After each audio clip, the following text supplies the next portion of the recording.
Airbnb should not have been running. The CEO had little expertise in business. Even the company's founder didn't think the idea would work because it had been tried previously and was literally against the law in many places. And yet, despite everything, Airbnb has grown to be a billion-dollar corporation and one of the modern era's biggest success stories. They are the world's biggest lodging supplier. However, they are not real estate owners. How then did they do it? Joe and Brian were about to face eviction from their apartments. They had little money and it was rent due, but they knew that in a few weeks there will be a big design conference, and thousands of people would be flooding the city and filling up the hotels fast. 3 airbeds were there. They decided to attempt charging guests to spend the weekend at their apartment because they thought they may blow up. Using a free WordPress theme, they made a simple website called Airbed and Breakfast to promote this, but unexpectedly, not many people took them seriously.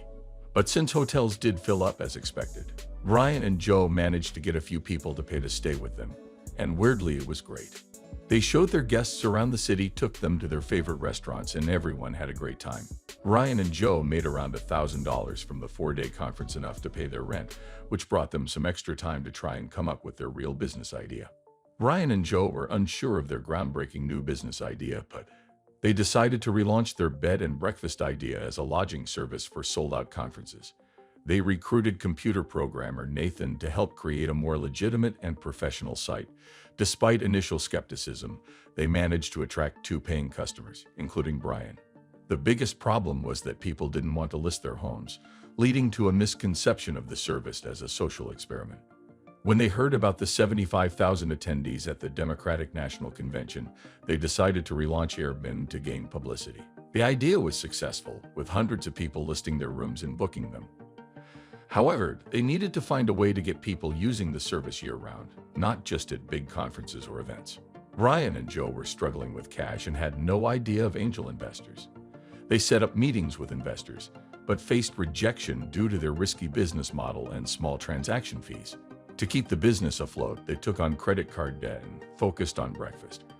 They created limited edition cereal brands, Obama O's and Captain McDonald's, and capitalized on the upcoming election by printing 1,000 cereal boxes for free. They also purchased 1,000 boxes of cereal from local supermarkets and branded them as rare collectible items.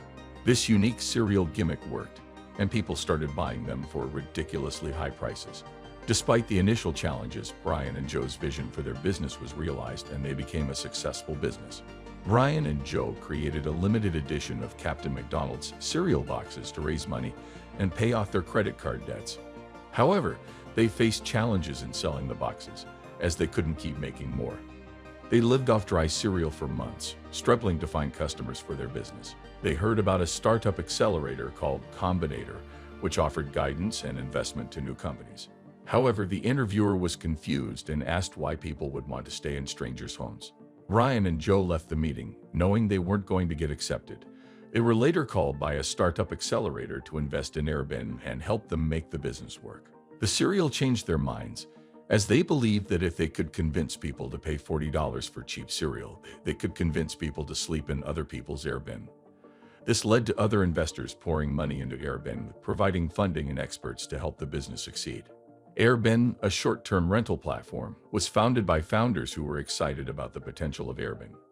They realized that their service was too small and restricted, and decided to shorten their name to simply Airbnb. They also realized that users were terrible at taking nice photos of their apartments, so they sent professional photographers to help.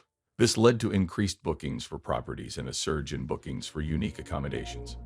The platform also allowed people to live like locals rather than just staying in busy tourist areas. Airbnb's success was attributed to its user-friendly design, review system, and timing. The platform was also able to attract customers from competitors, making it a popular choice for short-term rentals. Airbnb, launched after the 2008 recession, aimed to make extra money by renting out spare space and providing affordable places to stay. The platform's rapid growth was due to its global network effects, which made it easier for travelers to list their homes.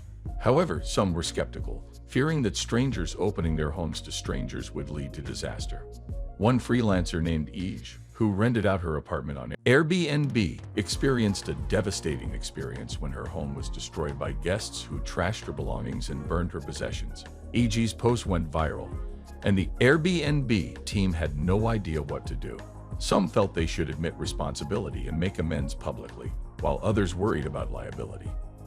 Airbnb legal team urged Brian to be cautious and deal with the matter privately and quietly. The company's success has led to increased investor investment and growth. Airbnb initially responded to a backlash against EG, but later denied the claims. Brian, feeling overwhelmed, wrote a letter expressing his feelings. Airbnb offered a $50,000 guarantee, a 24-hour customer hotline.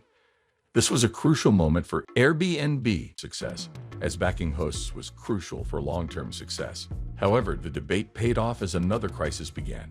Airbnb has faced legal challenges in many places, including New York City and Berlin, due to local laws and building codes. The company has worked with regulators to find a solution to operate legally, but faced opposition from the hotel industry and hotel unions. Private landlords with multiple properties profit most from Airbnb, as they can make more money selling a couple of nights at a time. This has led to conflicts with locals who feel they can't afford to live in their own city anymore and blame Airbnb for the issue. In 2016, Airbnb sued New York City and San Francisco for new legislation imposing fines for violating short-term rental laws.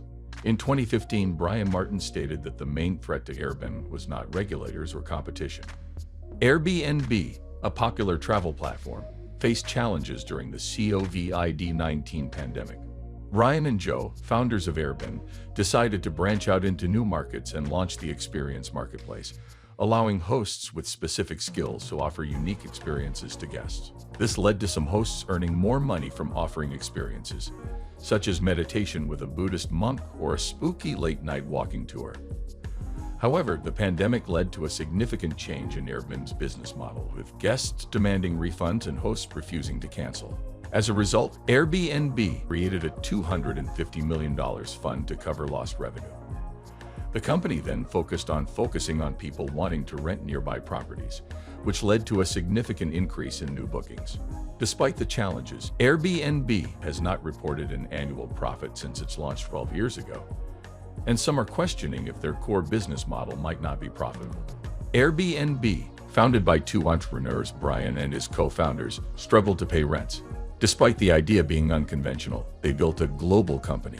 Ryan was named an ambassador of global entrepreneurship by Obama, but only saved the company by making Obama-themed cereals to pay off his credit card debts.